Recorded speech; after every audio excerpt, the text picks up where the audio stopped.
కాకినాడ జిల్లా జగ్గంపేట నియోజకవర్గంలోని కిర్లంపూడి మండల ప్రజా పరిషత్ కార్యాలయం ఆవరణలో రైతన్న నీకోసం కార్యక్రమం నిర్వహించారు. ఈ కార్యక్రమానికి ముఖ్య అతిథిగా జగ్గంపేట శాసనసభ్యులు, టీటీడీ బోర్డు సభ్యులు జ్యోతుల నెహ్రూ హాజరయ్యారు. ఈ సందర్భంగా రైతులకు 17,42,00,000 రూపాయల నమూనా చెక్కును ఆయన అందజేశారు.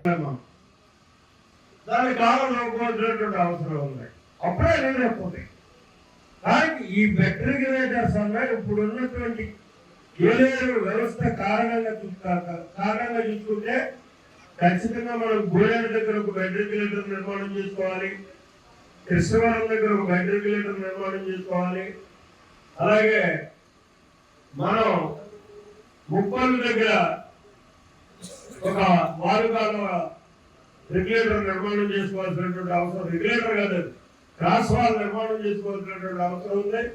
ఇలాంటి ఒక 5-6 కార్యక్రమాన్ని మనం పాత ఏలూరులో చేసుకోగలిగినప్పుడే మనం సమృద్ధిగా నీరు మన ప్రాంతానికి రావడానికి అవకాశం ఉంటుంది. ఇవాళ సింహాద్రి రాజకాలం ఉంది, గోపాలపట్నం దగ్గర మెట్రికులేటర్ ఉంది కాబట్టి సింహాద్రి రాజకాలం. అలాగే ఈ అన్నిటినీ కూడా అక్కడ తిమ్మాపురం దగ్గర ఉన్న సొమ్ములు వెళ్ళి పోయి ఉన్నాయి, దాన్ని రిపేర్ చేసుకోవాలి. ఇవాళ మనం అన్నింటినీ గుర్తించాం.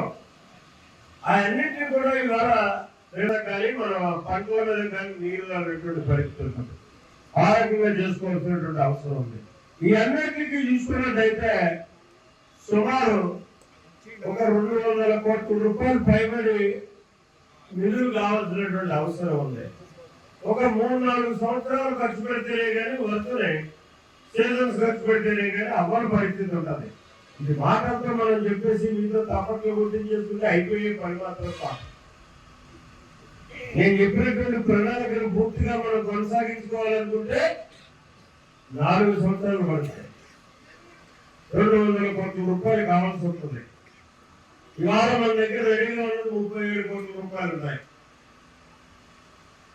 ఏదైతే గత ఆధునీకరణలో ఇచ్చినటువంటి 130 కోట్ల రూపాయల్లోనే ఖర్చు పెట్టగా పోయినటువంటి నిధులు 37 కోట్ల రూపాయలు ఉన్నాయి. ముందు ఆ 37 కోట్ల రూపాయలతోటి కూడా ఎక్కడ అవసరమో అక్కడ కార్యక్రమాలని మొదలు పెట్టించడం జరుగుతుంది. ఈ సీజన్లో మొదలు పెట్టించిన తర్వాత ఉన్న నిధుల్ని 170 కోట్ల రూపాయల నిధుల్ని కూడా మళ్ళీ తీసుకుని వాటిని కూడా చేసేటటువంటి పరిస్థితి ఉంటుంది. ఖచ్చితంగా మాత్రం దీన్ని పూర్తి చేయాలనేటటువంటి ఒక కార్య దీక్షతోటి దక్షతతోటి నేను పనిచేస్తున్నానని చెప్పి సందర్భంగా మీ అందరికీ సవినయంగా మనం చేసుకుంటూ, మరి ముఖ్యంగా మన ప్రధానమంత్రి గారు మాట్లాడుతున్నారు. వాయిస్ పెట్టండి అమ్మాయి గారు, పర్లేదు, నా పని అయిపోయింది. ఎందుకంటే మనం ఇవాళ మన రాష్ట్రంలో చూసుకుంటే, మా నియోజకవర్గంలో చూసుకుంటే